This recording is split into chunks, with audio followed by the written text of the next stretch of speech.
नमस्कार दोस्तों, आप क्राइम तक देख रहे हैं। बात करते हैं कोलकाता मामले की। लगातार इसमें अपडेट सामने आ रहे हैं।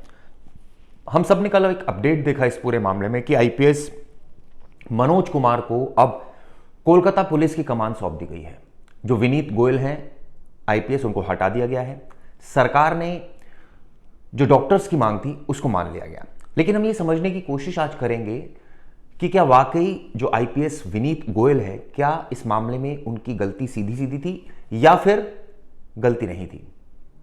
हम सबको पता है सीबीआई ने इसमें मुकदमा दर्ज किया, संदीप घोष को भी अरेस्ट कर लिया है और करप्शन केस के अलावा यानी कि रेप और मर्डर केस में सबूतों से छेड़छाड़, एफआईआर डिले दर्ज करवाई, लापरवाही हुई, उस सिलसिले में एक मामला दर्ज किया, जांच को गुमराह करने की कोशिश की। यह तक आरोप लगा संदीप घोष पर कि उन्होंने इस केस की एफआईआर, वो नहीं चाहते थे कि एफआईआर दर्ज हो। वजह अभी साफ नहीं है। हालांकि कई जगह पर यह छपा, जो मैंने खुद भी पढ़ा, कि शायद मामले को दबाने की कोशिश की जा रही थी, बदनाम ना हो अस्पताल का नाम या फिर उनकी पोल ना खुल जाए। ये तमाम ऐसी बातें जो अखबारों में छपी थी। खैर, ये एक अलग बात है। इस मामले को लेकर सवाल सबसे बड़ा यह है कि जो आईपीएस विनीत गोयल को हटाया गया, क्या वाकई उनकी गलती थी। अब मनोज कुमार को ये जिम्मेदारी सौंपी गई है, उन्होंने कल चार्ज ले लिया।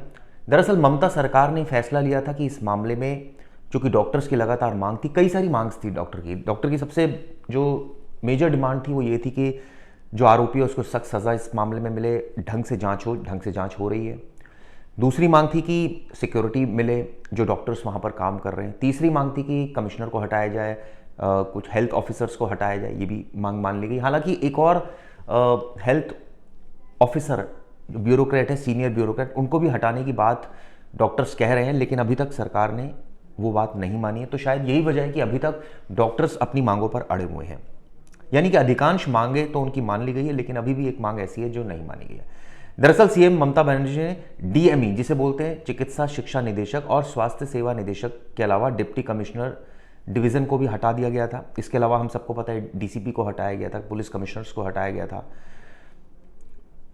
लेकिन अभी भी डॉक्टर्स की जो मांग है वो ये है कि इस मामले में कुछ और अधिकारियों की ओर गाज गिरनी चाहिए। सवाल ये उठता है कि सीबीआई ने अभिजीत मंडल को गिरफ्तार किया, जो कि एसएचओ थे उस वक्त कोलकाता पुलिस के। हम सबको ये बात पता है दोस्तों कि जब इस तरह के केसेस होते हैं तो नेचुरली जो सीनियर अधिकारी होते हैं वो मॉनिटरिंग करते हैं, जो जूनियर अधिकारी होते हैं वो ग्राउंड पर होते हैं, वो डिसीजन लेते हैं। हाँ, सीनियर अधिकारी उनको गाइड करते हैं और उसके आधार पर वो जूनियर अधिकारी काम भी करते हैं, कई बार अपने विवेक के अनुसार भी काम करते हैं। लेकिन इस मामले में हम सबको पता है सीबीआई की फाइंडिंग भी इस तरह की रही कि मामले में डिले एफआईआर हुई। एफआईआर दर्ज पहले तो कराई नहीं जा रही थी, फिर डिले एफआईआर हुई, फिर ये खबर एक फ्लोट हुई कि ये सुसाइड है। चलिए, सारी बातें अगर मान ली जाए तो सबसे बड़ा सवाल तो यही उठता है ना कि इस मामले की वीडियोग्राफी क्यों नहीं कराई पुलिस ने।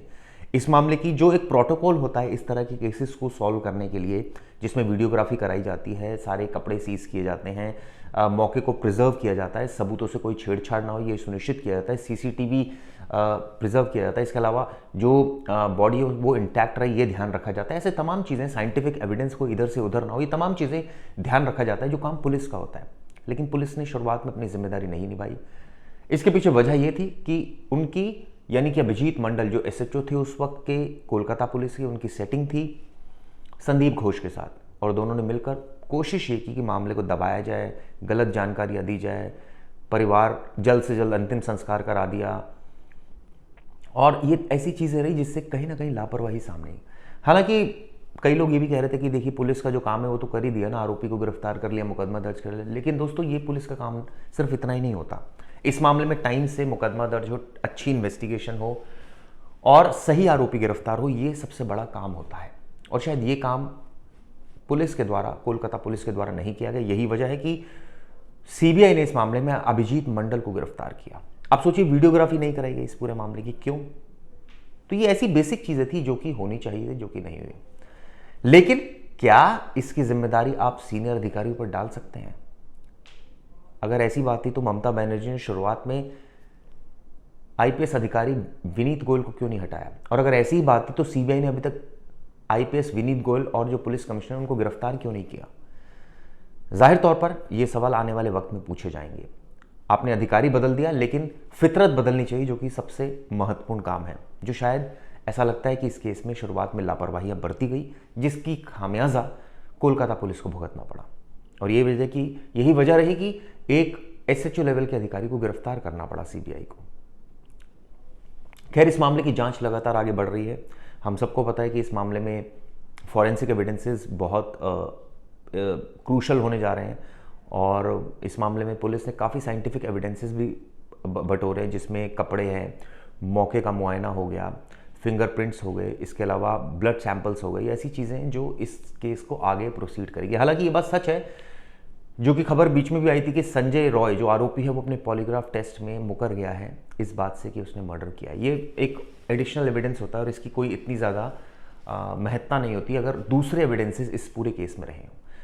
तो दोस्तों, इस पर नज़र रहेगी हमारी।